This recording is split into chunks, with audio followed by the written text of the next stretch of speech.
Bueno, buenas tardes a todos los presentes. En esta oportunidad les damos la bienvenida al segundo módulo de este microciclo de Derecho de Seguros y Responsabilidad Civil. Bueno, en primer lugar, obviamente les agradecemos a los doctores que nos acompañaron en el módulo anterior y que por supuesto van a estar en el que hoy van a dictar y en el próximo, o, por nada, querer contarnos un poco de qué se trata esto, transmitirnos sus conocimientos y obviamente también por el tiempo y por la dedicación y el empeño que le pusieron al armado y a la confección de este curso. Y bueno, obviamente también le agradecemos a los participantes que están presentes por una vez más sumarse a las charlas de la unidad de graduados y secretaría de posgrado. Solamente unas cuestiones administrativas con respecto de la asistencia. A lo largo de la clase se va a estar enviando por el chat de el Zoom un link, ¿sí? Que es un formulario de asistencia que van a tener que llenar, y aquellos que tengan las tres asistencias completas van a poder acceder al certificado. Si hay alguien que la clase pasada no pudo llenar el certificado, porque estoy leyendo en el chat, no se preocupe, el de esta vez llénelo por dos y nosotros le computamos la asistencia del módulo anterior y de este módulo. Así que bueno, sin más, espero que lo disfruten y cualquier cosa, nuestro mail es graduadosderecho@gmail.com. Así que bueno, por ahí cualquier consulta, cualquier duda, si tienen problemas con la asistencia o lo que fuese, nos pueden estar contactando. Saludos.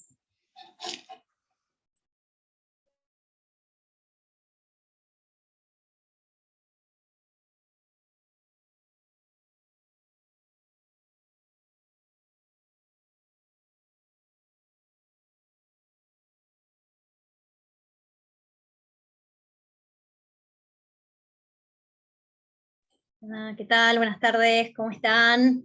Bienvenidos nuevamente.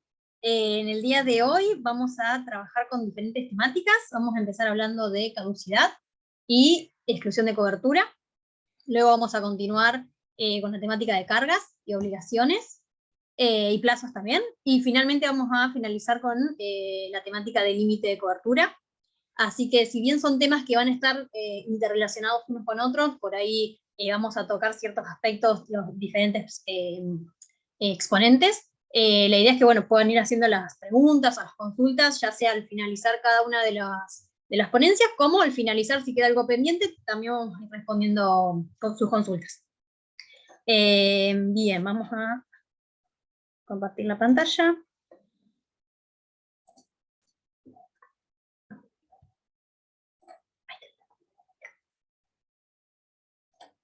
Me parece... ¿Se ve bien? Está. No, tenía que poner al lado. Aquí se ve bien, pero. Bueno.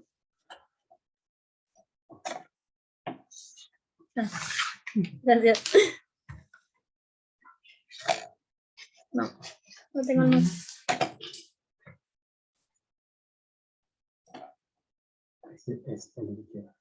No, esa es asistencia. ¿Se ve bien ahí? ¿Muy grande? No, poní presentación de diapositivas. No. ¿No?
Bueno, buenas tardes a todos. Estamos tratando de resolver un pequeño problemita técnico con la posibilidad de compartir pantalla porque vamos a usar un PowerPoint en la presentación, así que les pedimos un pequeño segundo de espera. En el mientras tanto, les queremos pedir si pueden, o si quieren, si quedó alguna pregunta o alguna duda pendiente que no hayamos respondido de la clase anterior, del encuentro anterior, no tenga la más mínima duda en escribirlo en el chat. Trataremos de responderlos a la brevedad, ¿sí? Esto es un encuentro y un debate en el que aprendemos junto con ustedes. Creo que está solucionado lo del compartir, así que vuelvo a ceder la palabra. Gracias.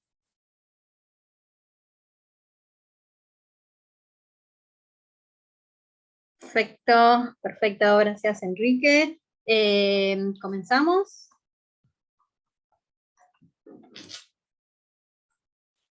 Bien, la primera temática que vamos a tratar es el tema de caducidad y exclusión de cobertura.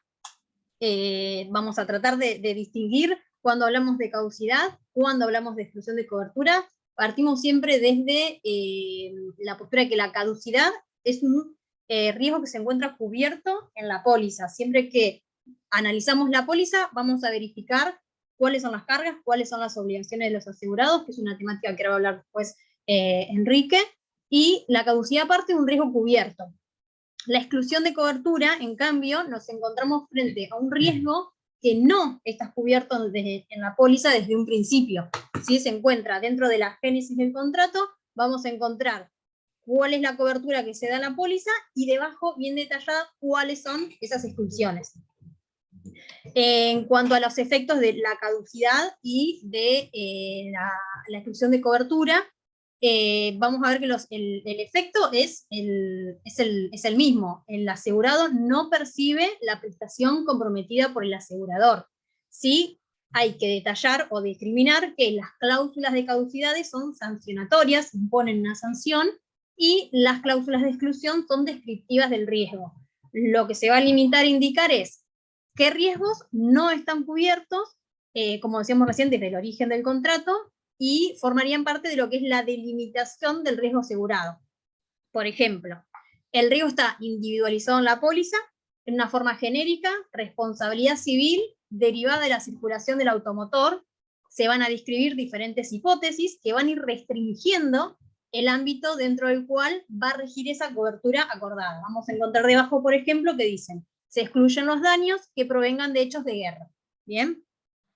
Acá, como modelos de ejemplos, vamos a distinguir cuándo se puede producir una caducidad de derecho y cuándo vamos a encontrarnos con cláusulas de exclusión. En el primer ejemplo, en el de arriba donde dice cargas, por ejemplo, esto es una cobertura de daños por agua en un combinado familiar, en una vivienda, y vamos a encontrar que la póliza determina cuáles son las cargas que va a tener el asegurado. Por ejemplo, utilizar instalaciones adecuadas, aprobadas por la autoridad de control competente, mantener las instalaciones en un eficiente estado de conservación y funcionamiento, y debajo nos va a explicar que el incumplimiento de las obligaciones y de las cargas que se le imponen a los asegurados va a producir la caducidad de derecho en caso de que no se cumplan, siempre que exista culpa o negligencia del asegurado. Abajo vamos a encontrar un ejemplo de exclusión de cobertura, es decir, acá la póliza establece, también es un combinado familiar, habla del riesgo de robo y hurto del mobiliario, por ejemplo, y establece, bueno, cuándo va a estar delimitado ese riesgo. ¿Cuándo va a amparar al asegurado el riesgo de sufrir pérdidas en el mobiliario, a consecuencia de robo, de hurto? Y debajo, vamos a ver donde dice cláusula 4, que establece que la aseguradora no va a responder por los daños que afecten, por ejemplo, cuando se encuentren en una construcción separada de la vivienda, cuando la vivienda permanezca deshabitada, cuando los bienes se encuentran en el exterior. Bien. Bueno, después, cuando, por ejemplo, la vivienda está parcialmente ocupada por terceros, es decir, en el inicio vamos a encontrar las cargas, cuáles son las facultades, cuáles son las obligaciones, cuáles son las cargas que tiene un asegurado frente a una cobertura, y debajo, cuál es el riesgo cubierto y cuáles son las exclusiones. En cuanto a las cláusulas de caducidad, siempre suponen una situación, como decíamos recién, originariamente cubiertas. están sujetas al régimen del artículo 36 de la Ley de Seguros, que establece que cuando la ley no determina un efecto del incumplimiento de una carga o de una obligación que se impone al asegurado, las partes, en este caso el asegurado y la aseguradora, pueden convenir la caducidad de los derechos si el incumplimiento, como decíamos recién, obedece a su culpa o negligencia. Bien. Estas cargas, que ahora también más adelante las va a estar comentando Enrique, se pueden cumplir antes del siniestro o pueden ser posteriores al siniestro. Siempre hay que leer bien en la póliza cuándo se establece el cumplimiento de estas cargas y obligaciones. Por ejemplo, si la carga o la obligación se tiene que cumplir antes del siniestro, el asegurador tiene que alegar esa caducidad dentro del mes de conocido el incumplimiento. Ahora, cuando el siniestro ocurre antes de que la aseguradora alegue la caducidad, solamente va a deber la prestación si ese incumplimiento no influyó en el acaecimiento del siniestro o, como decimos siempre, en la extensión de la obligación del asegurado. Y ahora vamos a ver un ejemplo.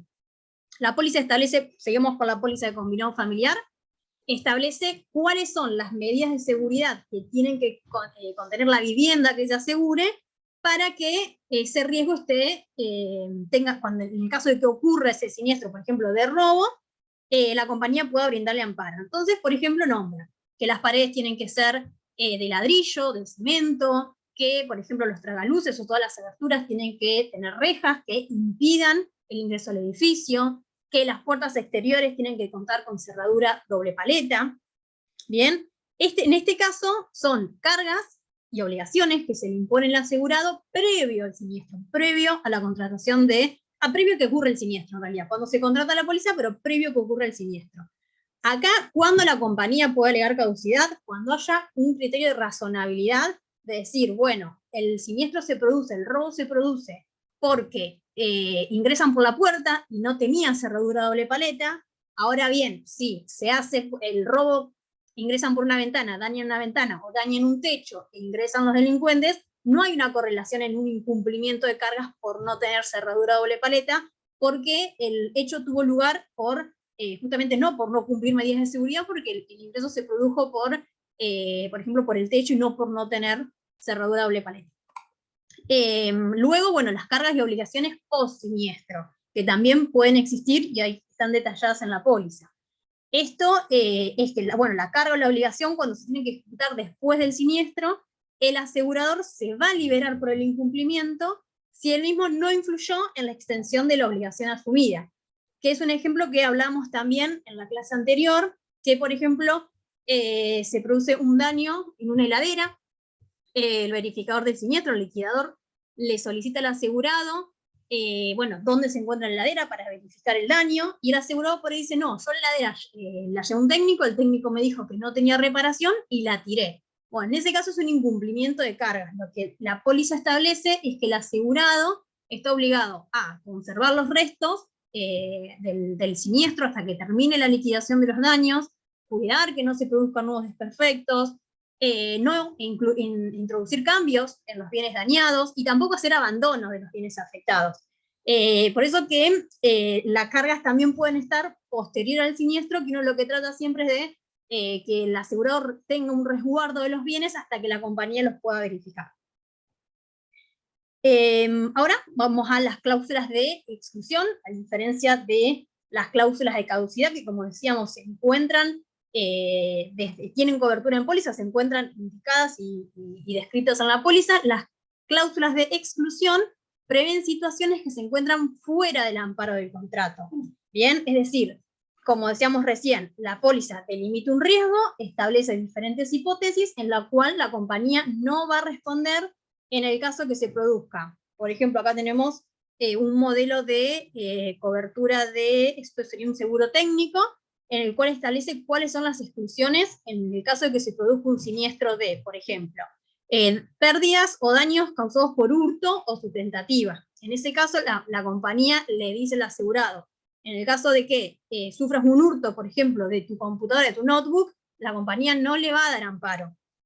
O, por ejemplo, daños o pérdidas que sean consecuencia directa del desgaste normal por uso, manejo, funcionamiento, despreciación, o deterioro gradual de ese equipo. Por ejemplo, se hace una denuncia de que la notebook tiene daños en el teclado, y el técnico verifica que no es un daño cubierto en póliza porque es un desgaste normal por el uso que tiene esa computadora, un vicio de chat preestablecido por el mismo funcionamiento de la computadora. Entonces está bien, las exclusiones están bien determinadas desde un inicio en la póliza. En cuanto a la distinción, hay que considerar que estamos ante una exclusión de cobertura. Cuando estamos ante una exclusión de cobertura, el asegurador tiene que invocar y acreditar que ese evento no está enumerado en todos los riesgos que enumera la póliza. Entonces dicen, bueno, de todos los riesgos que yo enumeré, debajo tenemos cuáles son las exclusiones. Entonces, demostrando que con la póliza no poseía amparo, estaba excluido ese evento, se puede demostrar la exclusión de cobertura. En cambio, con los supuestos de caducidad, el asegurador tiene una labor probatoria, es decir, tiene que acreditar la existencia de una conducta del asegurado que tiene que resultar luego configurativa de dicha causal de caducidad. Por ejemplo, él tiene que acreditar que por no poseer cerradura doble paleta se produjo el robo, o tiene que acreditar que por no contar con una instalación adecuada se produjo ese daño por agua, ¿sí? Se requiere de un mayor trabajo para la compañía de seguros. En cuanto a la exigencia de la causalidad, que esto también hablábamos recién, entre cuál es la causa que provoca el siniestro, es una de las polémicas siempre en torno a las cláusulas de exclusión de cobertura, siempre acerca de esta necesidad de que exista una relación de causalidad adecuada entre la exclusión y el acaecimiento del siniestro. O también ver si resulta suficiente la configuración objetiva en el caso, aunque, como decíamos recién, no hubiese influido en concreto en la ocurrencia de ese siniestro. Y acá vamos a encontrarnos con dos posturas. Por un lado, el doctor Stiglitz, que indica que las exclusiones de cobertura se encuentran sustentadas en conductas antijurídicas de los asegurados que no requieren un análisis de relación de causal con el siniestro. Es decir, lo que plantea el doctor Stiglitz es aquellas que se cometen, por ejemplo, en el ámbito de las prohibiciones de la Ley Nacional del Tránsito, circular con ebriedad, falta de licencia habilitante, o circular con un número de pasajeros en exceso, para él están determinadas en la Ley Nacional de Tránsito. Esto es una conducta que está prohibida. Bien, entonces, si están prohibidas, no pueden ser objetos del contrato del seguro. Bien, que constituyan entonces una delimitación objetiva del riesgo, es decir, que el asegurador no tiene por qué afrontar el amparo de conductas que están prohibidas y que por tal está también en contradicción con el ordenamiento legal. Entonces, lo que se debate es si se configuró o no el presupuesto de hecho para que se aplique esa exclusión de la cobertura, y luego también analizar la responsabilidad civil que eventualmente luego le pueda corresponder al asegurado. Luego tenemos la postura opuesta, que es la postura del doctor Nicolás Barbato. Él lo que expresa es que no es aceptable la utilización de estas prohibiciones, es decir, sin realizar una distinción de cuál fue la causa, cuál fue la consecuencia, sin buscar un sustento razonable para poder aplicar estas causales de exclusión. Es decir, lo que él plantea es que no va a resultar nunca sostenible una incorporación de una cláusula de exclusión por eventuales violaciones por el asegurado de decretos, de leyes, solamente porque el asegurado las incumplió, y que no dé lugar a ningún tipo de discusión y que automáticamente lo excluya la cobertura sin analizar la causa que provoca un evento. Bien. Y acá vamos con un ejemplo. Hay algunas normas de tránsito que imponen, por ejemplo, el deber de estacionar a determinada distancia del cordón de la acera. Entonces, para el doctor Barbato sería inadmisible que se intente negar la cobertura de un siniestro en el que, por ejemplo, el vehículo asegurado es embestido y se invoque que se encontraba a pocos centímetros alejados del cordón, entonces por eso se excluye de la cobertura. Lo que indica es que la misión del seguro no es vigilar el cumplimiento de todo tipo de normas jurídicas, sino que es brindar un amparo contratado a título oneroso, o sea, según una prima para que en caso de que ocurra un siniestro se dé cobertura. Bien. Pero bueno, también continúa que hay supuestos que constituyen, por ejemplo, delitos penales dolosos, el agravio a la moral, a las buenas costumbres, que bueno, en esos casos no es necesario examinar esa falta cometida, pero sí analizar en cada caso concreto cuál fue la causa que provocó el siniestro. Bien. En cuanto al tema de oponibilidad, hasta acá estábamos hablando de el asegurado frente a su póliza, es decir, un vínculo contractual que tiene el asegurado con una compañía de seguros, bien, y acá estamos frente a la oponibilidad del tercero, es decir, cómo ese contrato que tiene una compañía con su asegurado puede o no ser oponible al tercero. En cuanto a las cláusulas de caducidad, solo son oponibles a terceros cuando son defensas nacidas con anterioridad al siniestro. Por ejemplo, el asegurado no pagó la prima, no tiene cobertura financiera, la compañía lo que indica es no hay un seguro contratado, por lo tanto no se le va a dar cobertura a determinado evento.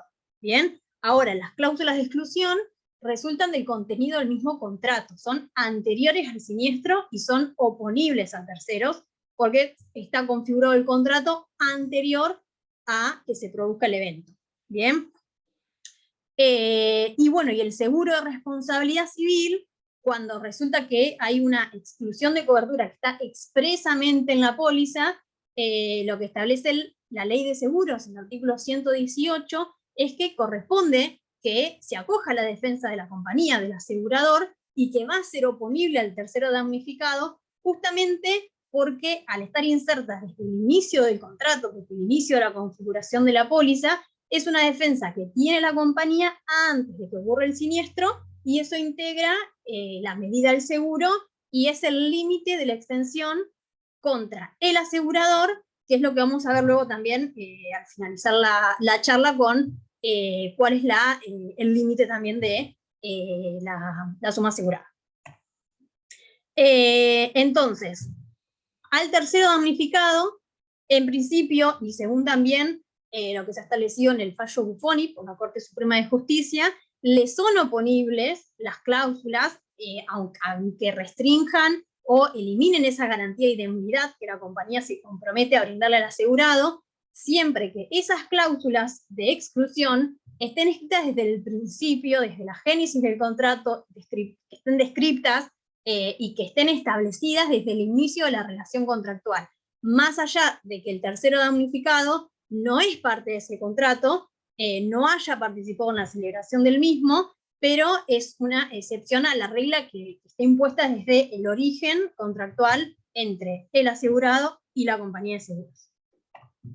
Este es un ejemplo de, por ejemplo, una póliza, como para dar un ejemplo de lo que venimos hablando hasta recién, es una póliza de responsabilidad civil construcción. Es decir, hay una construcción, contrata un seguro de responsabilidad civil en el caso de que ocasionen daños a un tercero, que puede ser un lindero o una persona que camina por la calle.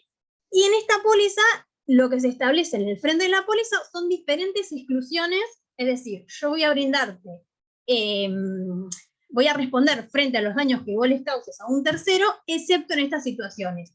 Y por ejemplo, vamos a encontrarnos con la responsabilidad civil derivada de la mala praxis, derrumbes parciales, rajaduras, filtraciones. Por ejemplo, viene un lindero y le dice a la construcción, mirad, debido a la obra que vos estás haciendo, se provocaron daños en mi cañería, empecé a tener filtraciones. Entonces, al hacer el aseguro, la denuncia a la compañía lo que le va a decir es, mirá, cuando hicimos este contrato, cuando hicimos esta póliza, yo te detallé cuáles, en caso de que ocurra tal evento, yo no te iba a brindar amparo. Entonces, esta sería una de las cláusulas que sería oponible al tercero, porque desde el comienzo del contrato se estableció que ese evento no iba a tener cobertura. Bueno, y para finalizar, esto es para debatir también más adelante, es un poquito para hablar del seguro obligatorio automotor y justamente las cláusulas de exclusión de cobertura del seguro obligatorio. Hoy, como lo conocemos, el seguro obligatorio existe, pero lo que plantea por ahí la doctora Compiani en el seguro obligatorio que ella está planteando que debería existir, es un seguro en el cual le pueda brindar la posibilidad a todos aquellos damnificados o víctimas de accidente de tránsito de contar con un fondo de garantía, es decir, existe un siniestro entre un vehículo y un peatón, el vehículo, si el conductor circulaba, por ejemplo, con alcoholemia o circulaba en contramano, son dentro de la póliza automotor, son exclusiones que vamos a encontrar que la compañía no va a brindar cobertura a un siniestro de estas características si el conductor circula con alcoholemia o si circulaba con licencia vencida. Entonces lo que se plantea en este seguro obligatorio es que aún con estas exclusiones, es decir, que no existan este tipo de exclusiones para poder brindarle una respuesta al damnificado, fijando siempre un límite cuantitativo que para favorecer a la rápida liquidación, es decir, no sé, por ejemplo, un monto de 200.000 pesos en caso de que ocurra un siniestro y el conductor iba alcoholizado, brindémosle una respuesta a ese damnificado con un límite de suma, y también fundó la responsabilidad objetiva, lo mismo que ocurre, por ejemplo, que hay vehículos que circulan sin seguro, provocan un siniestro o provocan la muerte de una persona, y por ahí quedan o una familia sin un sustento, o queda una persona lesionada que no puede seguir trabajando. Lo que plantea es que existe ese seguro o ese fondo de garantía que asegure a que todas las personas que sean damnificadas de un siniestro, aun cuando no se cuente con un seguro, o se cuente, pero existan estas exclusiones como alcoholemia, circule en contramano, circule sin licencia, que igualmente se les pueda dar una respuesta a estos damnificados para que todos accedan a una indemnización, y también, bueno, se abrigan esos plazos de percepción de la indemnización. Esto sería la primera temática. No sé si por ahí tienen alguna duda, consulta. Si no, se continúa ya Enrique con obligaciones y cargas, que también van muy de la mano con lo que hablamos recién.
Perdón, quería hacer una consulta respecto a la oponibilidad de la franquicia.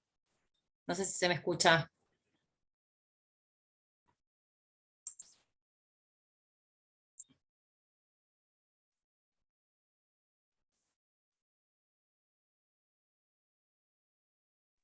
Ahí, ¿qué tal? ¿Cómo andan? Buenas tardes. Bueno, ahí estamos leyendo una de las preguntas. ¿Cuál sería la postura frente a la oponibilidad al tercero de la franquicia a cargo del asegurado? María Jimena, no sé si, digamos, te hace referencia a la eventual franquicia que existe en la póliza de transporte, o a la franquicia típica de una póliza de todo riesgo, por ejemplo. Si querés desmutearte o aclarar Sí. No, por en el ejemplo, chat. generalmente no se da en Ahí automotor, ya pero estamos, hay una, por otra parte, puede ser, compartiendo pantalla para, bueno, empezar con la segunda parte de la exposición, en esta oportunidad a cargo de Enrique. no sé si se me escucha.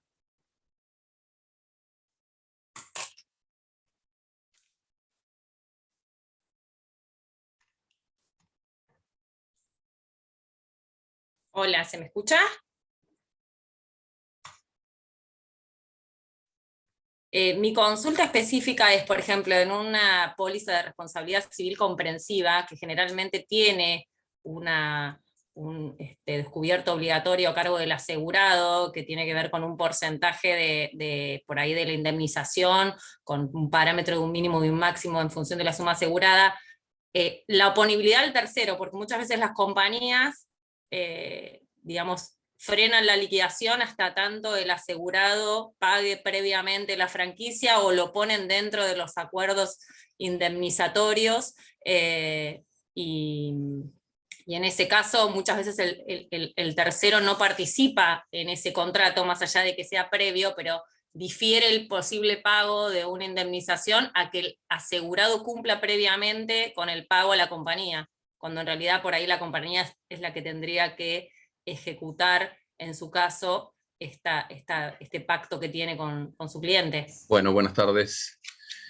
Retomamos la cuestión de las obligaciones y las cargas. En realidad tenemos muchos puntos de contacto con todo lo que dijo Natalia, solo que voy a ir un poquito más atrás. En realidad, primero una aclaración, y es la siguiente. Estamos hoy encarando la charla desde el punto de vista de la relación asegurativa entre la aseguradora y el propio asegurado. Tenemos algunos pequeños puntos en contacto con la cuestión referida a daños a terceros y los hacimientos que pudieran corresponder, pero más por elevación que otra cosa. La idea de lo que estamos analizando hoy es cuando llegue un cliente al estudio y les plantee alguna causal o alguna cuestión por la cual la aseguradora aduce no tener la obligación de indemnizar un determinado siniestro. Empecemos entonces con una pequeña definición, lo que ya nos dijo Natalia. Una diferencia básica entre obligaciones y cargas. La primera es que la carga presupone una sanción por pérdida de un derecho, de un determinado derecho, en tanto que la obligación permite compeler al contratante incumplidor que esa prestación se efectúe desde la óptica judicial, es decir, a través del acceso a la vía judicial. Hay un par de ejemplos en lo que estamos viendo. La obligación clásica del asegurado es la de pagar la prima, y del asegurador es la de pagar la prestación. Cualquiera de esos dos pagos, por una u otra parte, pueden ser reclamados vía judicial. Por otro lado, respecto de las cargas, para el asegurado tenemos la cuestión de la denuncia del siniestro. El asegurador no puede conocer de todos los siniestros que ocurren durante la vigencia de la póliza si el asegurado no los denuncia. De hecho, la falta de denuncia del siniestro en tiempo propio conlleva como sanción la pérdida del derecho a ser indemnizado respecto de ese hecho. Y la gran carga respecto del asegurador, la que viene a título del artículo 56 de la Ley de Seguros, que luego vamos a analizar un poquito más en detalle con un fallo, cuál es la de expedirse respecto de los derechos del asegurador en relación a un determinado siniestro. Bien. A ver. Entonces, esta cuestión de las obligaciones, lo voy a pasar un poquito rápido porque es básicamente lo que ya nos contó Natalia. Estas obligaciones en cabeza del asegurado y del asegurador, en tanto resultan cuestiones de hacer, de no hacer o de dar, son aquellas que pueden ser compelidas por vía judicial, y en cambio las cargas representan una conducta facultativa. No pueden las cargas, por supuesto, exigirse vía judicial. La pregunta entonces que surge es, ¿de dónde surgen, de dónde aparecen, o cuál es la gran fuente de las cargas? Y en realidad las fuentes son dos, la fuente legal y la fuente convencional. Vayamos primero a las fuentes legales.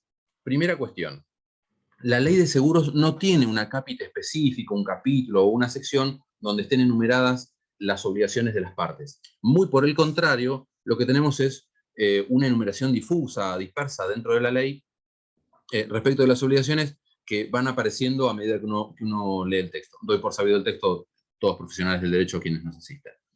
Por su parte, las cargas convencionales surgen, por supuesto, de la letra del contrato, y en general por una cuestión de normativa de la Superintendencia de Seguros en cuanto al lenguaje claro y preciso con que deben estar redactadas las pólizas. Suelen venir las cláusulas, las obligaciones convencionales derivadas del contrato, suelen venir insertas en el propio frente de póliza o en alguna cláusula especial que funcione como anexo al frente de póliza. Vamos a las cargas del asegurado, las legales, las que surgen de la ley, ¿sí? Ahí tenemos una lista bastante extensa, y fíjense, si ustedes miran, están listados a continuación del título, el artículo del cual surge, y van a encontrar que los artículos no son correlativos del 1 al 4, del 1 al 5. Muy por el contrario. Tenemos artículos 38, 46, 48, 67, 72. A contrario de lo que sucede con otros institutos, miren, yo acá me hacía una lista, por ejemplo, el Código Civil y Comercial. En cuanto a la compra-venta, las obligaciones del vendedor del 1137 al 1140. Las obligaciones del comprador, una lista de 6 o 7 incisos en el artículo 1141. Eso es la compra-venta. En cuanto a la locación, obligaciones del locador y locatario del 1200 al 1210. Respecto de la propiedad horizontal, las obligaciones de los propietarios del 2046 al 2047 y del administrador, funcionario específico del Instituto de la Propiedad Horizontal, listadas en el artículo 2067. Es decir, la ley de seguro nos trae, para la práctica profesional, esto es a lo que apuntamos por ahí con este curso, la dificultad, si se quiere, en cuanto a que estas cargas, estas obligaciones, las tenemos dispersas en la ley. Vamos a leer algunas de ellas. Bueno, el inciso A, de denunciar las agravaciones del estado del riesgo, lo explicó recién Natalia claramente, artículo 36 y 38 de la ley. Artículo 46, la obligación de denunciar el siniestro. De ningún modo puede la aseguradora conocer de un hecho determinado si el asegurado no cumple con la carga de denunciarlo. Artículo 46, segunda parte, la de suministrar información que permita verificar la extensión de la prestación a cargo del asegurador y permitirles las averiguaciones que correspondan. Suministrar al asegurador toda la prueba instrumental que éste requiera, también en el mismo sentido. La idea siempre en ese punto es la de determinar cuál es el daño y hasta dónde debe reparar o debe responder la aseguradora. Artículo 48, la obligación de abstenerse de emplear pruebas falsas para acreditar los daños o exagerarlos fraudulentamente. Eso conlleva como penalidad la pérdida del derecho a ser indemnizado. La obligación de denunciar la prioridad de seguros. Esto lo vimos en el encuentro anterior, Natalia había explicado, creo que con el caso de Torres y Liva, la cuestión de cuando concurren varios seguros para atender un mismo hecho. Bueno, de proveer lo necesario para evitar o disminuir el daño, efectuar los gastos de salvamento, no hacer abandono de las cosas, etc. Es decir, las cargas del asegurado aparecen entonces en el texto de la ley. Un detalle importante, ¿sí?, que no quisiera pasarlo por alto. Estas cargas en realidad no nacen con el acaecimiento del siniestro. Las cargas del asegurado existen desde el mismo momento, desde el minuto 1 de la existencia del contrato. Es decir, no necesito que ocurra un siniestro para que aparezcan cargas en cabeza del asegurado. De hecho, un ejemplo que creo que está listado en el último ítem de esta filmina.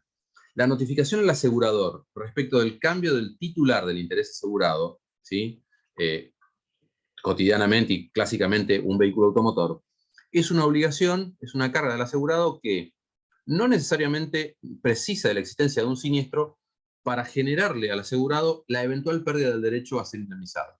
A ver, en el caso concreto, soy el titular de un vehículo, tengo un seguro, nunca tuve siniestros, el contrato está vigente, con pagos al día, es decir, no hay ninguna anomalía. Vendo mi vehículo, se lo transfiero a un tercero, y ese tercero, por cuestiones de comodidad o por desconocimiento o por cualquier otra cuestión ajena a la aseguradora, no informa a la aseguradora que el vehículo que originalmente estaba asegurado conmigo ahora está en cabeza de un tercero. Eso genera, en la póliza hay toda una técnica al respecto, pero eso genera básicamente la pérdida del derecho a ser indemnizado en caso de siniestro ocurrido con ese vehículo. Básicamente lo que tenemos en las cargas convencionales es esto que nos había explicado Natalia hace unos minutos, en las cuestiones referentes a cargas, es decir, las actitudes y las acciones que debe tomar el asegurado previas al siniestro y posteriores al siniestro. Las previas al siniestro, el clásico ejemplo este que acabo de dar, ¿sí?, el mantener el riesgo en el estado en que fue transferido a la aseguradora. Si hubiera agravaciones, informarlas. Si hubiera disminuciones del riesgo, también informarlas, porque pueden significar la disminución del monto de la prima, en beneficio del asegurado, por supuesto, es un peculio.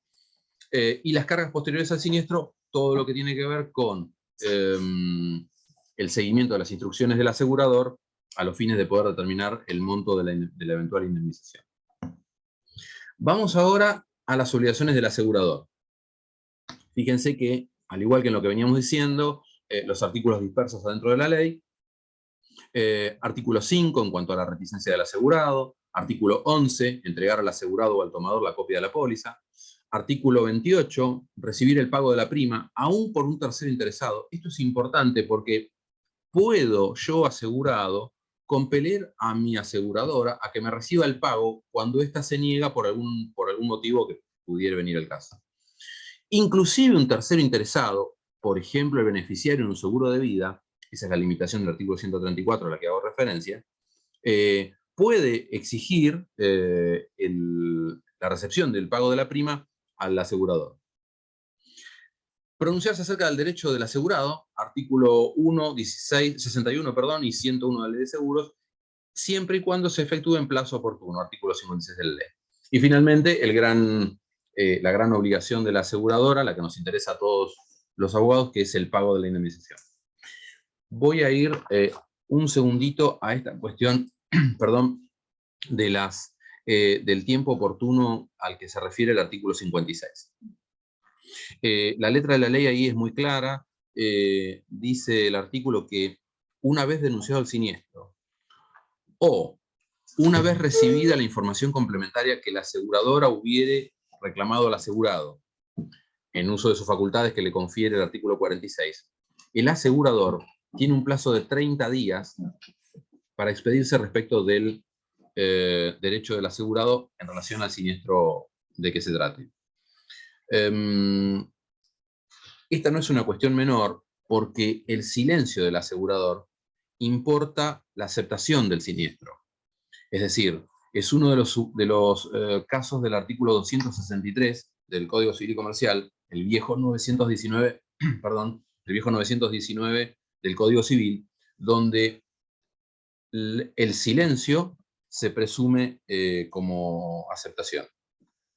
Lo que tengo conmigo es un fallo de la Cámara de Apelación en lo Civil y Comercial del Departamento Judicial Dolores. Para la gente de Corrientes lo pueden buscar, no van a tener problema en encontrarlo. Este es el caso de Mercado Walter con la segunda cooperativa de seguros. El caso es el siguiente.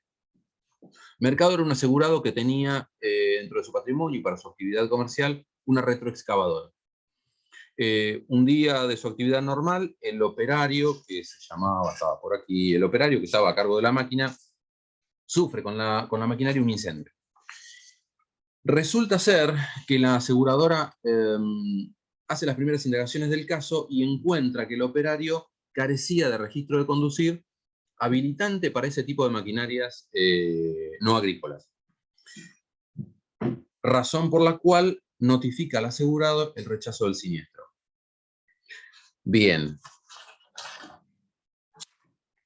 El asegurado interpone demanda de daños y perjuicios, alega que la carga de tener registro de conducir habilitante para ese tipo de vehículos no era causal suficiente para el rechazo por cuanto no había influido directamente en la ocurrencia del siniestro. Es esto que nos contaba Natalia, el caso de quien nos roba a través de una ventana, pero la compañía me exige una cerradura en la puerta.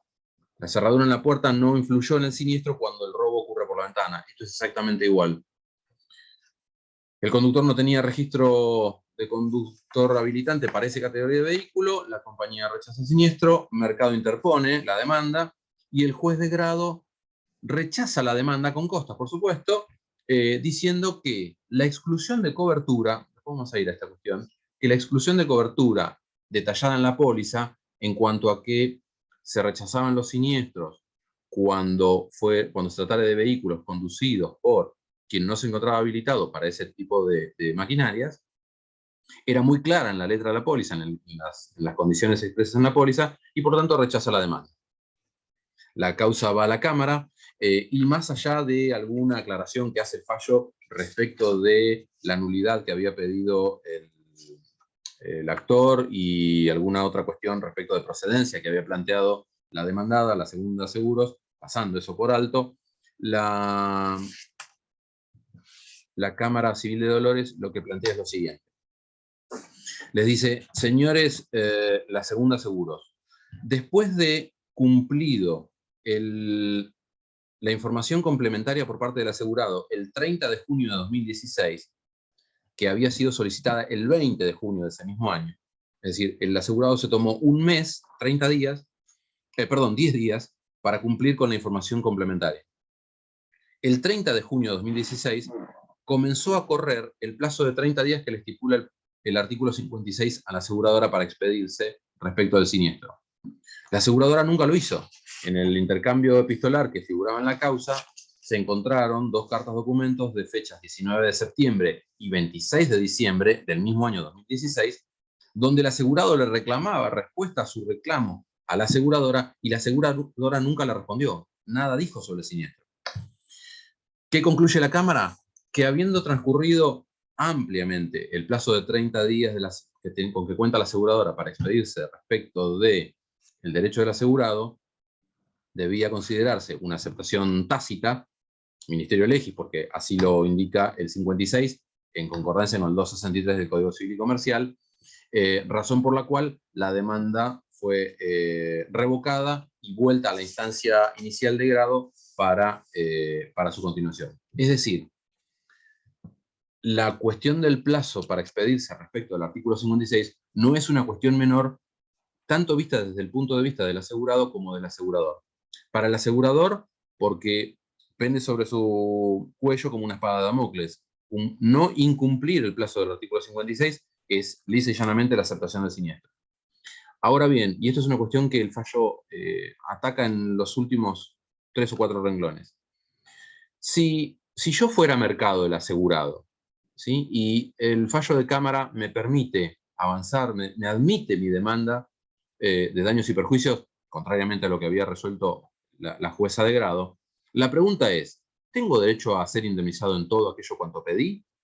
La respuesta en principio es que no, porque lo único que implica el artículo 56, el silencio, es la aceptación del siniestro, no la inoponibilidad de otras defensas que podría utilizar el asegurador en cuanto a la delimitación de la extensión a su cargo, el monto de la indemnización, los rubros que la pudieran componer, bien digo, la prueba que hubiera utilizado el asegurado, el actor en este caso, para acreditar los daños que reclama. Es decir, el artículo 56, si bien me permite tener por acreditado y aceptado un siniestro de parte del asegurador, no me garantiza, bajo ningún punto de vista, una indemnización plena al 100% de lo que pudiera ser mi reclamo. Simplemente zanja la cuestión de si puede el asegurador rechazarme el siniestro por la causal que hubiera invocado. Es solo eso lo que no puede utilizar. La charla de hoy creo que es bastante cortita. Yo quiero terminar simplemente con esto. Tanto las obligaciones como las cargas nacen con el contrato y mueren con él. Las obligaciones, en realidad, las exclusiones de las que habló Natalia, en realidad, recién lo que hacen es delimitar el riesgo, es decir, de todo el riesgo al cual se encuentra sometido un determinado bien, un determinado interés, la aseguradora, a través de las exclusiones, lo que hace es ponerle un coto a los riesgos que está asumiendo. Un ejemplo bastante discutido en la práctica. En los seguros de incendio, tanto en hogar como en comercio, el seguro de incendio parecería que con el simple título ampara toda cuestión en la que se vea involucrado algún evento de explosión o de llamas y fuego. Sin embargo, las exclusiones que vienen dadas como genéricas de la Superintendencia de Seguros excluyen, como punto número 1, todas aquellas maquinarias o instalaciones que funcionen con fuego. Uno diría, bueno, pero si tengo una instalación, un lavadero donde funciona una caldera, lo más probable es que lo primero que se prenda fuego sea una caldera. Bueno, esa es la forma de delimitar el riesgo que tienen las compañías de seguros. ¿Pagarán el mayor daño que genera la explosión de una caldera? Sí, por supuesto, van a pagar todo el edificio si hiciera falta, pero no le van a pagar la caldera. Hay una delimitación que opera en ese caso. Y finalmente, las exclusiones de cobertura, con todo lo que hemos dicho, ¿equivalen a las cargas? Es decir, porque una exclusión de cobertura lo que me permite es llevar al asegurado a que pierda la posibilidad de ser indemnizado. ¿Y las cargas? Y también, porque en realidad pierde el derecho de ser indemnizado por un incumplimiento. La gran diferencia está en que unas se basan, las exclusiones digo, en la limitación del riesgo que asume la aseguradora, en tanto que las cargas responden a las acciones o las inacciones, es que de qué se trata, del propio asegurado, y en tanto y en cuanto ese accionar o inacción tenga una relación de causalidad con el siniestro del que estamos hablando. Por otro lado, y finalmente, las exclusiones de cobertura sobreviven para todos los siniestros, en tanto que las cargas deben ser analizadas y podrían aplicarse solamente al siniestro de que se trate. Es decir, supongamos que fuere causal de rechazo la falta, en el caso marcado que estábamos comentando, que fuere efectivamente causal de rechazo la falta de registro de conductor. Y que la Cámara hubiera hecho lugar a la sentencia de grado y efectivamente, contrariamente a lo que vimos en el fallo, no le hubieran pagado los daños y perjuicios de mercado por falta de registro de conductor. Si dentro de un mes o un mes después de ese siniestro, el conductor tiene registro habilitante y sufre un nuevo siniestro, ¿le volvemos a rechazar el siniestro? La respuesta claramente es que no, porque la acción de carecer de registro de conductor afecta al siniestro de que se trata y no se puede trasladar a todos los otros eventos. Es decir, las exclusiones sobreviven y se mantienen incólumes durante toda la vigencia del contrato, en tanto que las cargas deben ser analizadas a la luz de cada caso puntual, sobre todo en cuanto a la relación de causalidad con el hecho y sus consecuencias. ¿Sí? Creo que por mi parte estoy cumplido, sí, porque lo que viene ahora lo va a desarrollar Gonzalo. En realidad seguimos con esta cuestión de cargas y obligaciones. Insisto, entiendo que desde la óptica y de la visión de lo que es la relación asegurativa en tanto asegurado y asegurador. Si alguno tiene alguna pregunta y quiere habilitar el micrófono, con todo gusto respondo lo que haga falta, si no al final no hay ningún problema.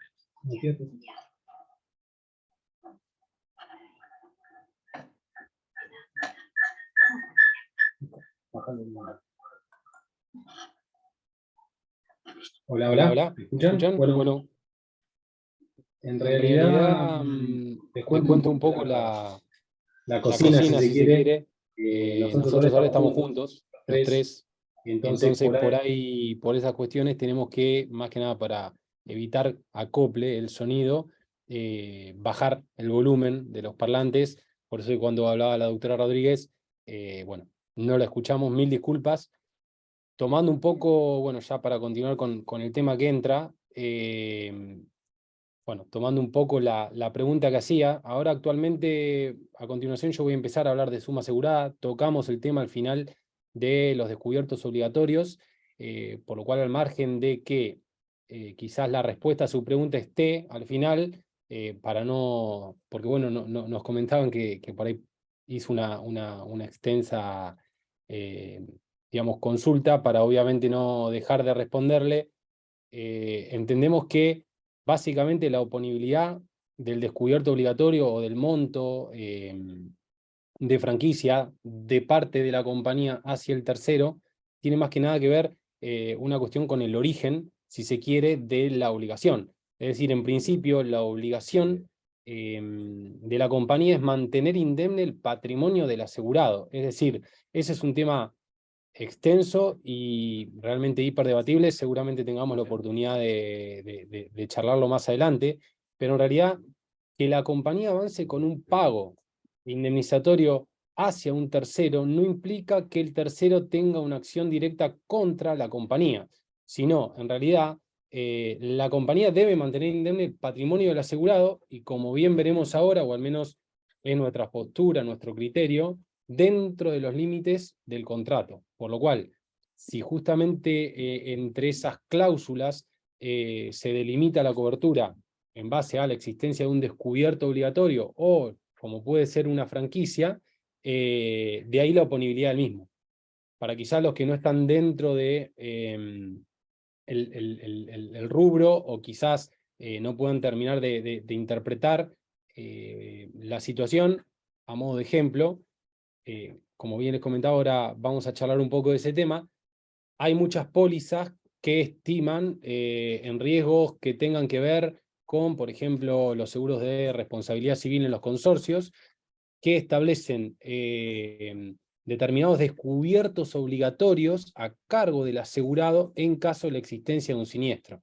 Básicamente, si existe un daño por 100 pesos y hay un descubierto obligatorio de 10, la compañía bien podría decirle al tercero reclamante, mirá, la indemnización va a ser por 90, porque esos 10 están a cargo del asegurado.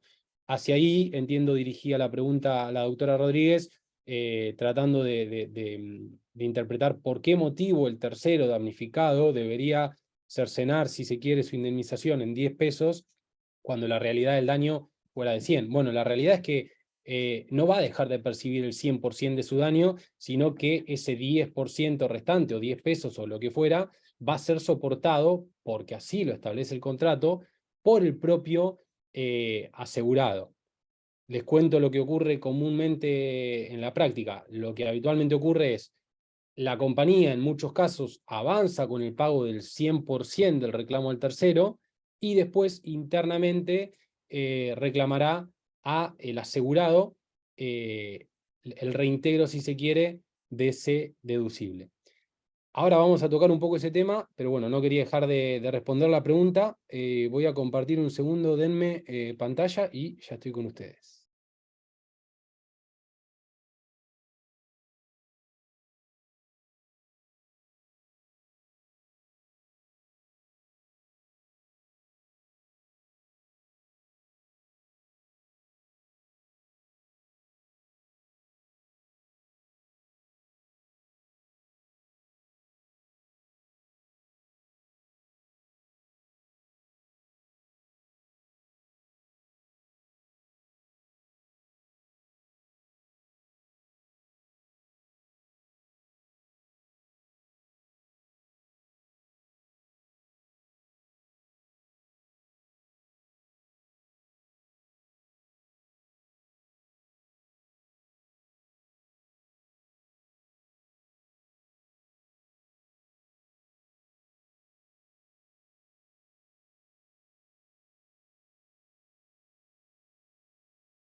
Bueno, ahí estamos, perdón, pero...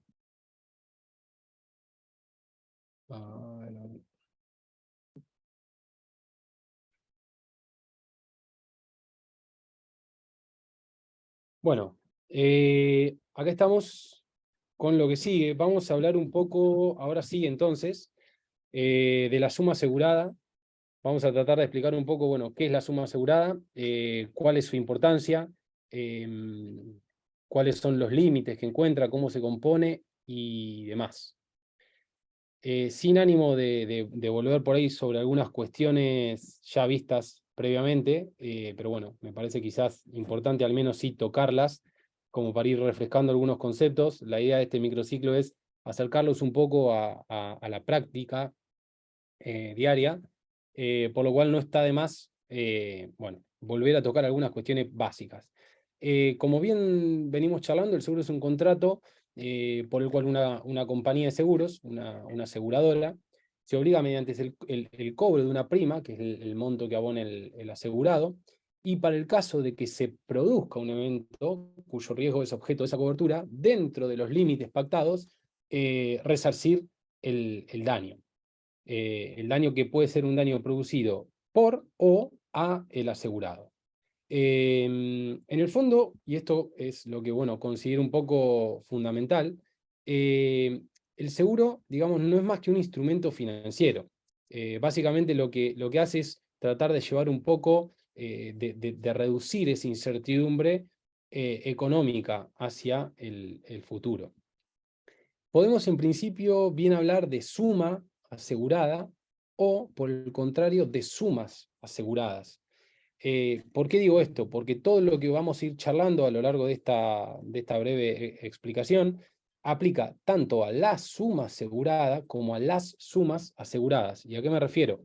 Estamos viendo en pantalla un certificado de cobertura, que es un instrumento mediante el cual la compañía lo que hace es básicamente es indicar cuál es la cobertura que posee un determinado bien, en este caso es una camioneta, y lo que tiene en principio es una cobertura básica, si se quiere, de responsabilidad civil. Después vamos a ver un poco más adelante por qué motivo está diferenciado así, con dos sumas, pero en principio la cobertura básica de esta póliza es la responsabilidad civil frente a terceros. Como verán, tiene una suma asegurada específica. Por otra parte, a continuación, lo que estamos viendo es una póliza, un certificado de cobertura de una póliza básica, si se quiere, de un integral o consorcio, en donde, como bien podrán observar, a diferencia del caso anterior, lo que tenemos son varias sumas aseguradas, a diferencia del caso anterior, donde teníamos, bueno, una exclusiva suma asegurada. Tal como venimos por ahí explicando, básicamente y principalmente, el contrato integra dos partes puntuales, el asegurador o compañía, y por otro lado el cliente o asegurado. Como bien venimos charlando desde la primera charla, y lo hemos repetido hoy en algunas oportunidades, ya conocemos las cargas, conocemos las obligaciones, sabemos cuál es la principal carga y cuál es la principal obligación, tanto de la compañía como del asegurado, por lo cual no queda duda de que existe evidentemente una relación jurídica entre ambas partes, pero a la vez, y eso es lo fundamental quizás en este punto, existe una ecuación económica entre la prima, que es evidentemente la principal obligación, como bien dijimos, que tiene el asegurado, y la suma asegurada o la indemnización, que es evidentemente la principal obligación que tendrá el asegurador una vez acontecido el siniestro. En base a eso, creo que cabe preguntarnos qué tipo de obligación es la que surge del contrato, qué tipo de obligación surge de la póliza. Es decir, como bien venimos viendo, si el deber de la aseguradora es restituir las cosas al estado anterior al hecho, y como dijimos en la primera charla, eso puede hacerlo, entre otras formas, mediante el pago de una determinada suma de dinero, que es la indemnización, entonces bien podrían ustedes decirme, ok, la obligación que surge como consecuencia del contrato póliza es una obligación de dar sumas de dinero. Bien, esa es efectivamente una de las posturas. Sin embargo, y compartiendo quizás nosotros, o al menos personalmente opinión, consideramos que, a diferencia de tratarse de una obligación de dar una suma de dinero, es una obligación de valor, ya que a nuestro criterio, lo debido por la compañía no es específicamente una suma de dinero, sino por el contrario, es una prestación que es cuantificable en dinero, pero no es técnicamente una deuda de dinero.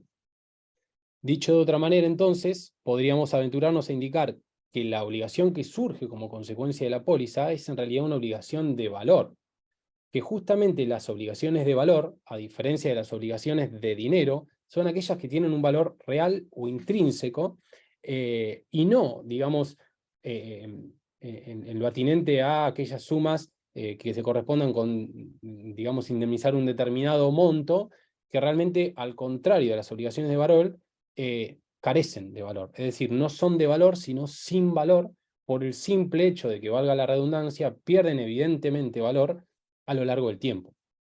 Dicho eso, es como consecuencia de lo expuesto que bueno, resultará fundamental cuantificar eventualmente esa suma asegurada que la compañía tendrá, digamos, como monto fijo en principio, y ahora vamos a ver si existe o no alguna excepción, para eventualmente ante el acontecimiento de un siniestro soportar el pago de la indemnización. Esto lo vimos también brevemente en la primera parte de la charla. Las aseguradoras lo que hacen es, dicho, digamos, coloquialmente, echar mano de los actuarios para que, en base a bueno, determinadas circunstancias, puedan cuantificar el valor de la prima que eventualmente tendrá que abonar el asegurado, la cual tiene una estrecha relación con la suma asegurada. Para hacerlo, lo que se hace básicamente es cada uno de los riesgos, recordando al principio de la exposición esa póliza que poseía diferentes sumas aseguradas. Bueno, cada suma asegurada representa un riesgo, y cada uno de esos riesgos, lo que hace la compañía es tratar de medir o de cuantificar la intensidad y la frecuencia, y en base a eso, digamos, obviamente dentro de un periodo de tiempo y un determinado sector, determinar qué tan viable o qué tan posible es que ocurra un hecho dañoso. Una vez que logran determinar eso, de esa manera saben o pueden tener cierta certeza, porque obviamente esto es todo, digamos, basado en estadísticas y en probabilidades, podrán estimar así las compañías cuál es el eventual monto que tendrían que tener en sus cuentas para afrontar los riesgos en caso de que ocurran los siniestros. Dicho de otra manera, y como bien, digamos, puede significarse, existe una estrecha relación entre la prima y la suma asegurada. Lo que queremos, digamos, ejemplificar con este pequeño dibujo es lo que eventualmente va a ser una compañía para determinar cuál es el importe justamente que tendrá que tener en sus cuentas para afrontar los siniestros. Tomamos el caso de, por ejemplo, robo de vehículos, una determinada cantidad de unidades, obviamente siempre obedeciendo a una cantidad, a un mismo modelo, en un mismo periodo de tiempo, que por lo general es de 12 meses, y dentro de una misma localidad.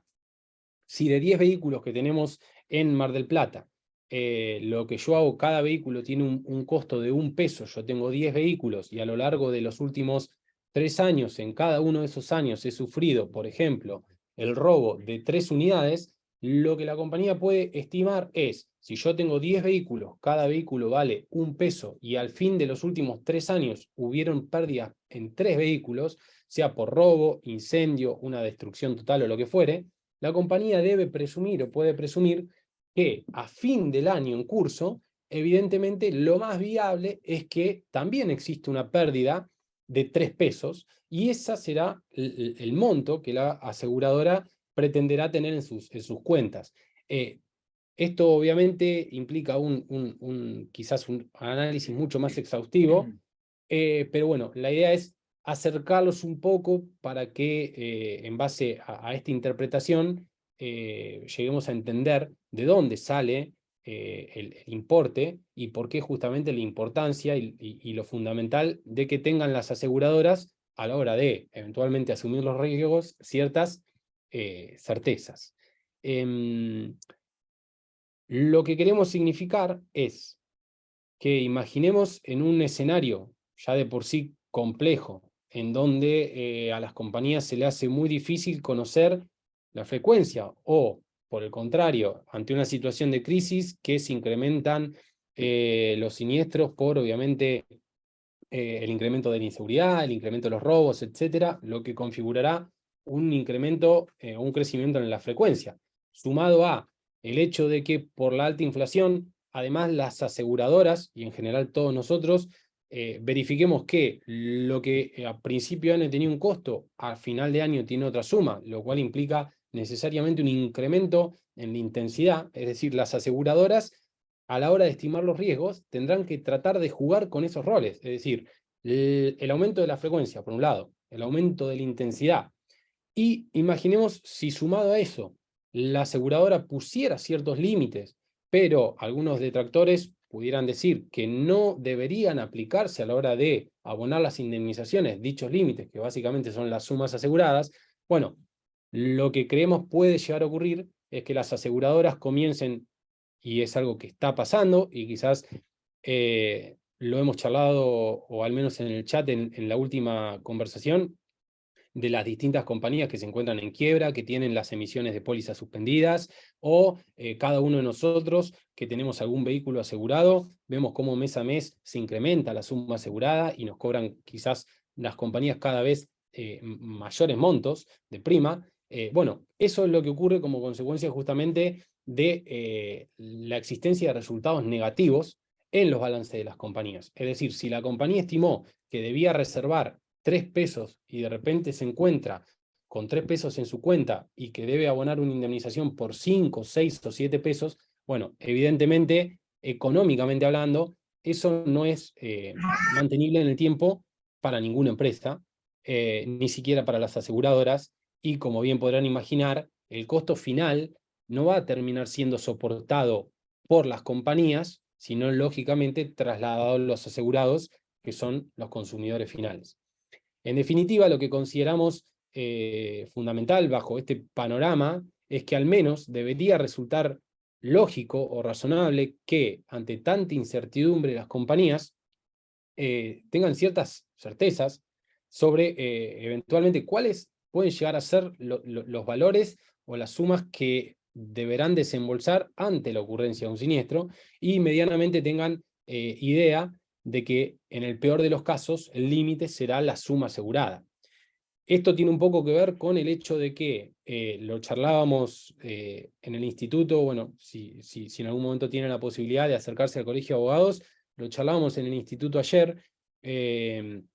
Evidentemente, en caso de que las aseguradoras tengan esta clase de resultados, lamentablemente el sistema, por más que quizás considere algo utópico que no vaya a ocurrir, bueno, evidentemente va a retraerse.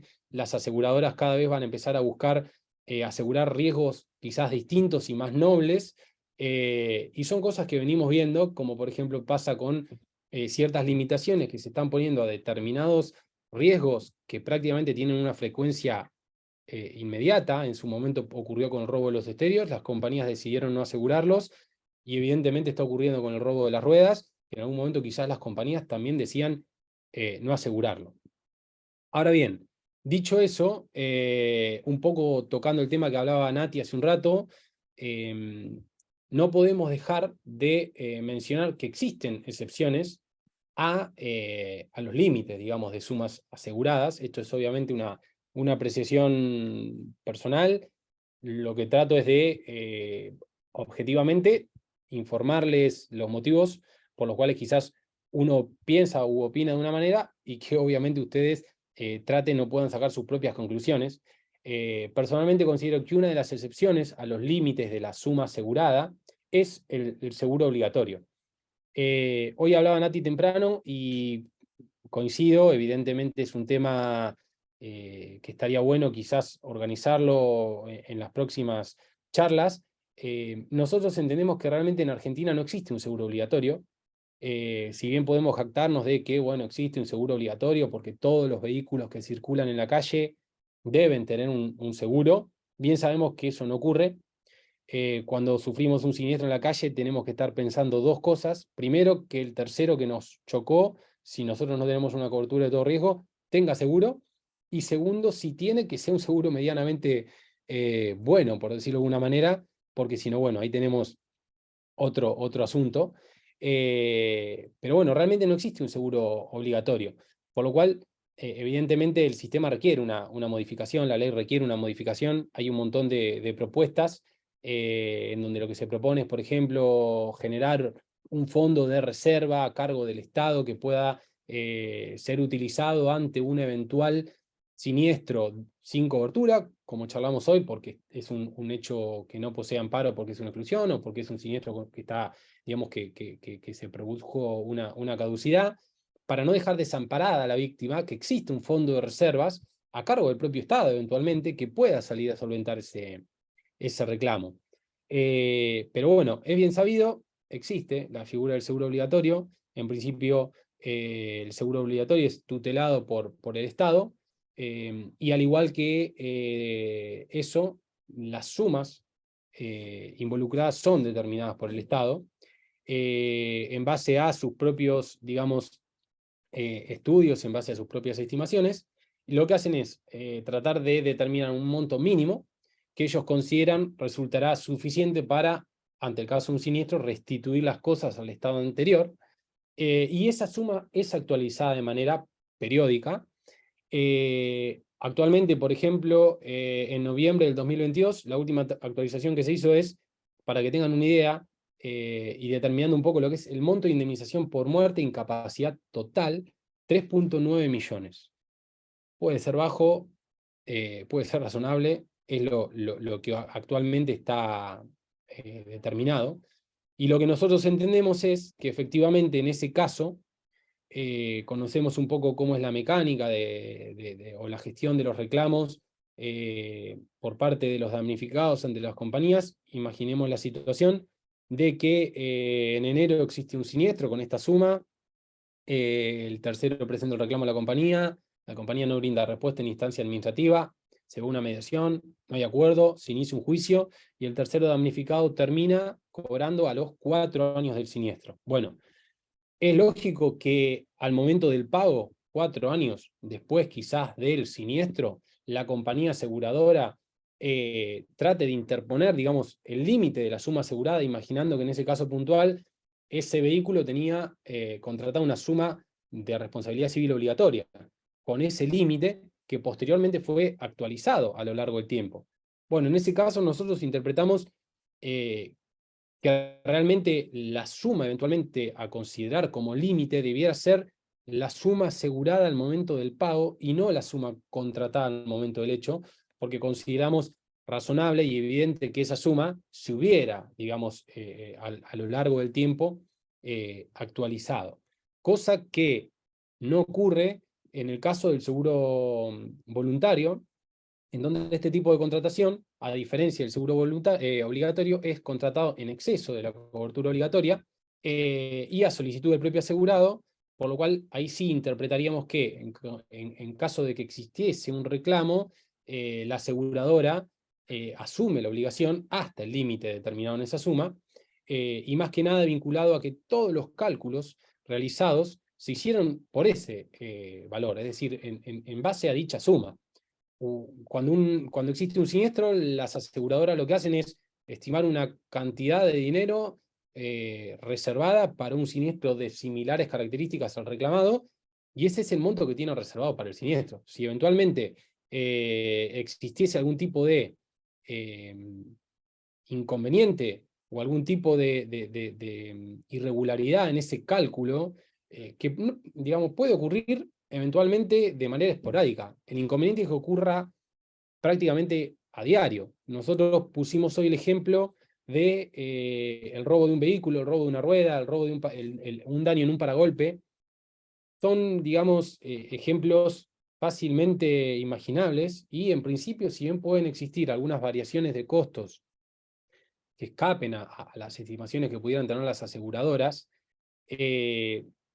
podrán variar de la mano de la inflación, si se quiere, y las compañías, evidentemente, con conocimiento de que existe la inflación en el país, también podrán ir variando sus reservas en la misma proporción. Ahora, imaginemos un reclamo por una incapacidad severa, un reclamo en donde hay un fallecido, y no tenemos certeza realmente sobre cómo cuantificar, y seguramente eso podamos verlo ya en la segunda parte, pero hay demasiadas variantes a la hora de cuantificar un daño físico. Entonces realmente es un panorama complejo para una compañía poder determinar cuánto vale no sé, una amputación de un miembro de una persona de 30 años, abogado. Bueno, si tomamos los mismos parámetros, misma incapacidad, misma edad, misma profesión, mismo salario, y vamos a 2 salas distintas, probablemente obtengamos 2 resultados distintos. Entonces, es muy difícil en ese marco, bueno, conocer eventualmente cuál va a ser el importe final que un juez, si es que hubiera una sentencia, dictaminará. La compañía debe indemnizar. Por eso consideramos fundamental que al menos, si no puede la compañía estimar o cuantificar cuánto va a ser la pérdida, sí sepa que, en el peor de los casos, el límite va a ser la suma asegurada. Para terminar, y un poco, bueno, el tema que charlé al comienzo, dentro de esos límites que tiene la compañía, es muy común encontrar distintas herramientas en las pólizas, como el caso de las franquicias y los descubiertos obligatorios.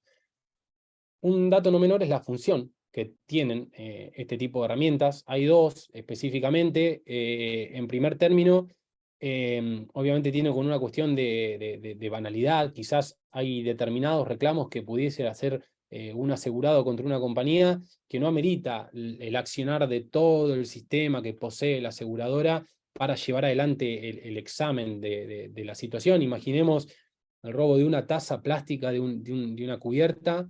Bueno, la compañía tendría que, primero el asegurado ir a hacer la denuncia policial, obviamente, después la compañía enviarle a un perito para que tome las fotos, a un liquidador para que haga la cotización y eventualmente se haga el ofrecimiento. Bueno, es mucho más cuantioso, si se quiere, llevar adelante todo ese mecanismo que meramente establecer una franquicia y que todo lo que quede por debajo de esa franquicia, por ser justamente un monto quizás menor, bueno, no darle cobertura. Y la otra razón puntualmente, que no la considero menor, es el hecho de procurar persuadir a los asegurados de que actúen con una debida diligencia. Lo que vemos muchas veces es que realmente manejamos mal, la gente quizás en la calle esté un poco irascible y demás, entonces a veces quizás la única manera de hacer entrar en razón a alguien es atacando el bolsillo, si se quiere, y si las pólizas tuvieran la posibilidad quizás de vender seguros, hay algunas compañías que lo hacen, son caros, pero lo hay, sin franquicia. Bueno, vos podrías hacer lo que quisieras en la calle, total vos sabés que si te ocurre algo vas a la compañía te abona el 100% de tu reclamo, de tu daño, y vos, digamos, al margen del tiempo que puedas llegar a perder, seguís tu vida normalmente, por lo cual justamente lo que se hace es establecer unas sumas determinadas mínimas, que en caso de que haya un siniestro, bueno, obviamente vos seas partícipe de ese daño. En cuanto a la franquicia, básicamente la franquicia es esa suma por la cual uno termina siendo asegurador de uno mismo. Y tenemos 2 tipos. Por un lado tenemos las franquicias simples y por el otro lado las absolutas. Las simples básicamente lo que implica es se establece una determinada suma, y si el daño excede esa suma, la compañía se hace cargo del 100% del daño. No es tan común quizás verla, las más comunes y las que por ahí tenemos más conocimiento a diario, porque es la típica del todo riesgo automóvil, son las absolutas, es decir, se fija un límite, si el reclamo del asegurado supera esa suma, todo lo que excede la suma será soportado por la compañía, pero lo que quedó por debajo debe ser soportado necesariamente por el propio asegurado. Y finalmente, y acá sí, ya por ahí charlando un poco de lo que es el descubierto obligatorio, que era la pregunta que hacían hoy temprano, el descubierto obligatorio es básicamente una mención dentro del contrato. Podemos verlo mucho no tanto en riesgos automotor, pero sí lo podemos ver mucho en pólizas de otros riesgos que no sean automóviles, consorcios, todos riesgos operativos, etc. Básicamente lo que se establece es que un porcentaje, digamos, de la suma asegurada y consecuentemente del daño que el asegurado va a conservar a su cargo. Es decir, ahí tenemos un ejemplo donde existe un daño que bien podría ser, para ejemplificar un poco la respuesta que di hoy temprano sobre el daño del tercero, imaginemos que hay un daño un tercero de 15.000 pesos.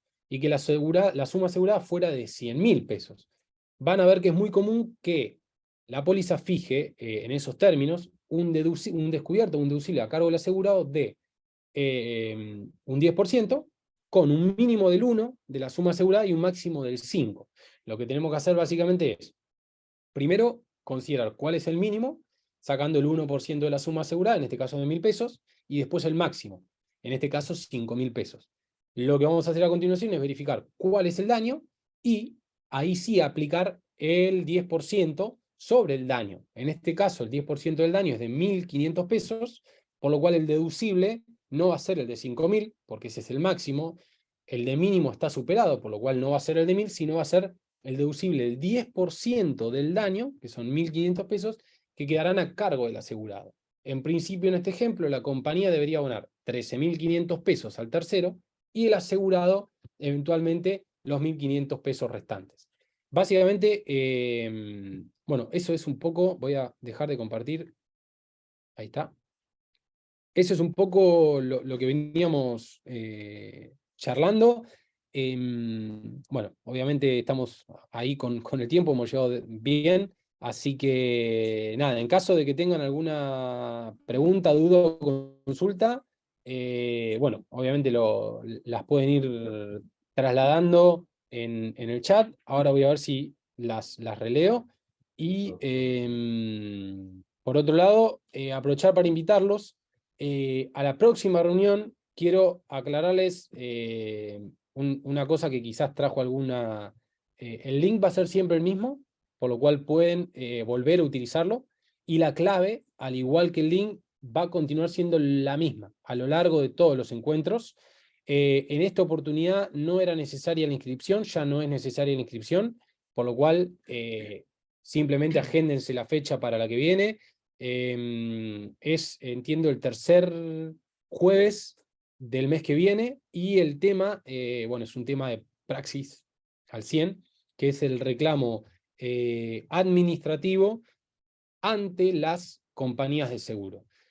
Así que bueno, es un tema, honestamente, que, digamos, al margen de ser un tema interesante, es un tema que también, digamos, puede generar un honorario quizás interesante a cada uno de ustedes, así que bueno, obviamente les recomiendo la asistencia.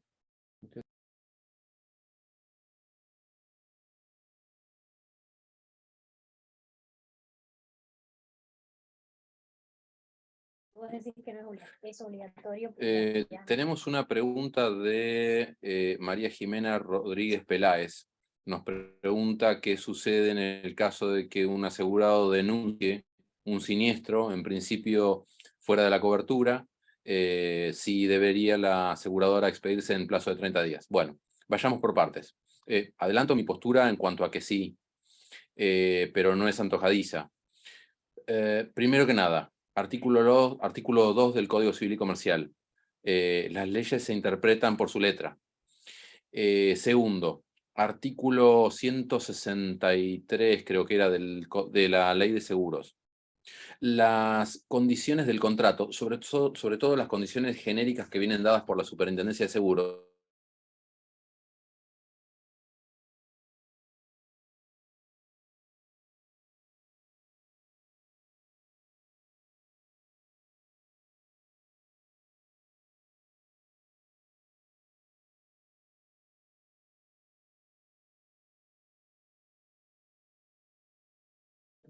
ahí está. Perdón, se fue la conexión. Les decía, artículo 2 del Código Civil, las leyes se interpretan por su letra. Ley de seguros, las condiciones del contrato, sobre todo aquellas exclusiones y condiciones generales que vienen dadas por la Superintendencia de Seguros, pueden ser modificadas solo en favor del asegurado. Es decir, si desde la Superintendencia de Seguros un determinado riesgo se encuentra excluido, puede el asegurador apartarse de esa norma y tomarlo a su cargo. Con lo cual, si tengo un asegurado con una póliza, creo que en el caso que nos preguntaba María Jimena, era una póliza de RC, y denuncia un siniestro en tal sentido. El asegurado cumple con la carga del artículo 46 en cuanto a que tiene que denunciar el siniestro, de modo que la aseguradora toma conocimiento del mismo. Su omisión de responder a ese reclamo, vamos a llamarlo, a ese requerimiento, opera en función del artículo 56. La aseguradora debe, en plazo de 30 días, notificarle: señor asegurado, el siniestro que usted denuncia encuadra en un supuesto de exclusión de la póliza, o en un supuesto de no seguro, o en un riesgo no amparado por esta aseguradora, por los términos que gusten elegir, y notificarle debidamente que ese siniestro, ese hecho por el cual reclama, no está amparado. Pequeño paréntesis. Tenemos en este momento, nosotros formamos parte del Instituto de Seguros de acá de Mar del Plata, tenemos en este momento un caso exactamente bajo esos supuestos, donde un asegurado denuncia un siniestro, la aseguradora, cuando lo analiza en sede administrativa, claramente coteja que no es un hecho amparado, y el analista que está a cargo, entendiendo esa falta de cobertura, deja el caso archivado y no le da ningún tipo de respuesta. El caso va a juicio y la jueza de grado resuelve en favor del asegurado. Resuelve en cuanto a que la omisión de pronunciarse que le exige el artículo 56 de la ley importa la aceptación del caso y por lo tanto procede la demanda de daños y perjuicios. El caso lo estamos siguiendo porque ya entró en la Cámara y queremos ver finalmente la Cámara cómo resuelve esa cuestión, no tanto respecto de la cuestión del silencio, sino porque hay una cuestión sobre cómo resolver los siniestros que no están cubiertos. Es decir, tengo una cobertura que solamente ampara robo y voy y le denuncio a mi aseguradora un incendio. ¿Qué tiene que hacer mi aseguradora? En realidad, el caso es interesante, por ahí no tanto a los asegurables, sino para las aseguradoras, porque tienen que empezar a tomar debida nota de que el incumplimiento del 56 ampara inclusive a hechos no cubiertos, ¿sí? Creo que está respondida la pregunta de María Jiménez. Ahora tomo la palabra más que nada para, bueno, me consultaban en realidad por qué yo refiero que no es obligatorio. Les cuento un poco, en realidad lo que quiero plantear es lo siguiente. Es una opinión obviamente personal y que se comparte con, por ejemplo, la doctora Fabiana Compiani. Ella es, bueno, gerente legal de la Caja y es, digamos, una persona que está muy vinculada actualmente a todo lo que tiene que ver con la reforma de la ley de seguros. Lo que les planteo es lo siguiente: si efectivamente existiese un seguro de responsabilidad civil obligatorio en Argentina, imaginemos el supuesto en donde una persona alcoholizada con un vehículo sin seguro colisiona contra, no pongamos una persona, un niño, porque quizás soy demasiado dramático, pero nos choca a nosotros. Tenemos el vehículo estacionado en la puerta de nuestra casa, no tenemos seguro de todo riesgo y nos colisiona una persona que está evidentemente alcoholizada. Ha ocurrido, han habido noticias en donde eso ocurre. Si existe un seguro de responsabilidad civil obligatorio, digamos, ¿dónde tengo yo la posibilidad de reclamar? ¿A quién le reclamo? Digamos, evidentemente mi reclamo tendrá que ser contra el titular del vehículo o contra el conductor. Porque obviamente, en principio, no existe una compañía de seguros que aseguró ese vehículo, y si hubiese existido una compañía y el resultado de la alcoholemia hubiera sido positivo, seguramente ese siniestro habría sido rechazado. Ese es el fundamento por el cual se entiende que no existe en Argentina realmente un seguro de responsabilidad civil obligatorio. Yo les prometo que vamos a traer algunas cuestiones de derecho comparado con otros ordenamientos, Uruguay, Paraguay, Venezuela, en donde esos países poseen un seguro de responsabilidad civil obligatorio, en donde se da tutela a ese tipo de eventos. Es decir, lo que quiere decir, si bien existe un seguro de responsabilidad civil obligatorio, incluso hay muchas discusiones en torno a, bueno, y por qué digamos, finalmente es la ley de seguros el que termina regulando el instituto y no lo hace el propio Poder Ejecutivo y demás. La realidad es que pierde su eficacia, si se quiere, primero por la falta de control, porque evidentemente, si bien es cierto que debiera ser ilegal circular sin un seguro, muchas veces termina configurando una mera falta administrativa. No tenés seguro, digamos, todo sigue. No hay, digamos, un inconveniente o un impedimento, incluso a nivel económico, para quien ocasiona un siniestro. Es más, les pongo un ejemplo que puede resultarle incluso quizás hasta indignante. Si nos colisiona a nosotros una persona que no tiene seguro, pero nosotros somos responsables del siniestro, esa persona que circulaba de manera ilegal, si se quiere, o irregular, nos puede hacer el reclamo a nosotros, a nuestra compañía, y nuestra compañía no puede rechazar el reclamo de esa persona que circulaba sin seguro simplemente porque no tenía seguro. Por lo cual, digamos, ahí va un poco la queja al sistema. Es decir, si yo soy responsable de un siniestro, pero esa persona circula sin seguro, él va a terminar siendo indemnizado y quizás yo pueda que no, porque soy responsable y no tengo una cobertura de daño propio que ampare mis daños. Esa era un poco la cuestión.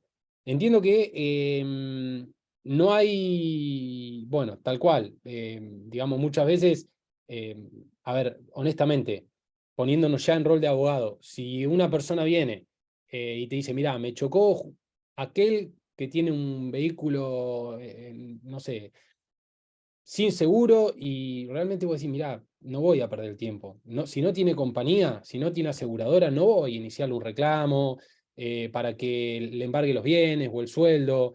Lo más común es que si alguien viene y te dice, bueno, ¿tiene seguro? No.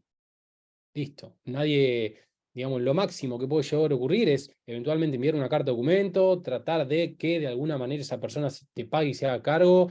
He visto acuerdos particulares en cuotas, digamos, o incluso a cargo propio del damnificado, pero realmente es algo que ahí está la queja básicamente al sistema.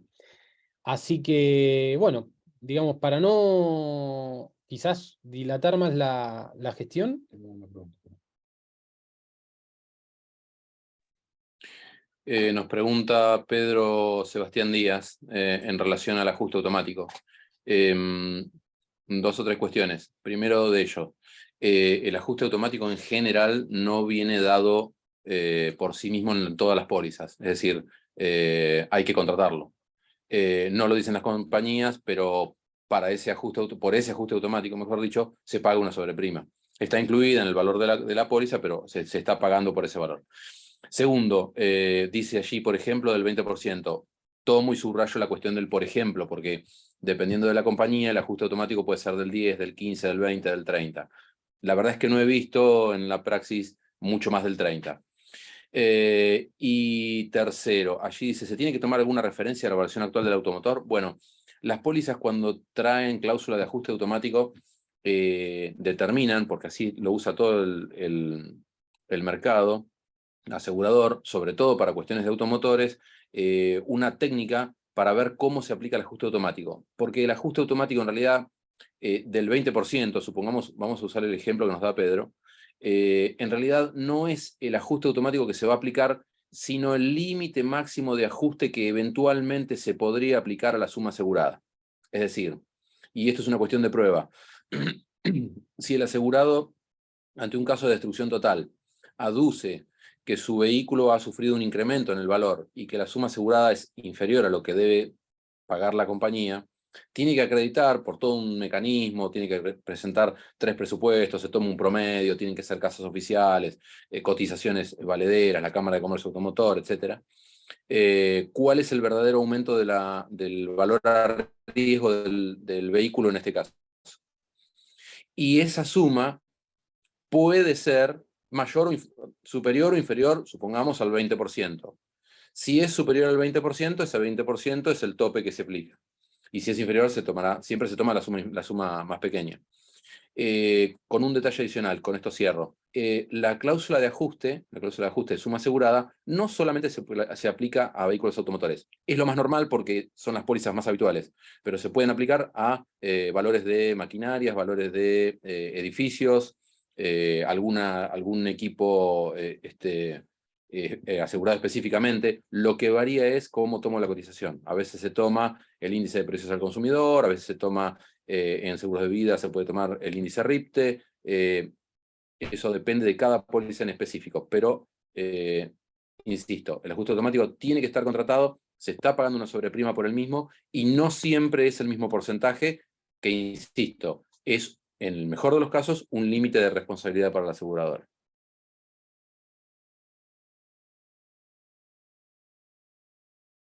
Bueno, si no hay más preguntas, damos por culminada la charla. Un segundito.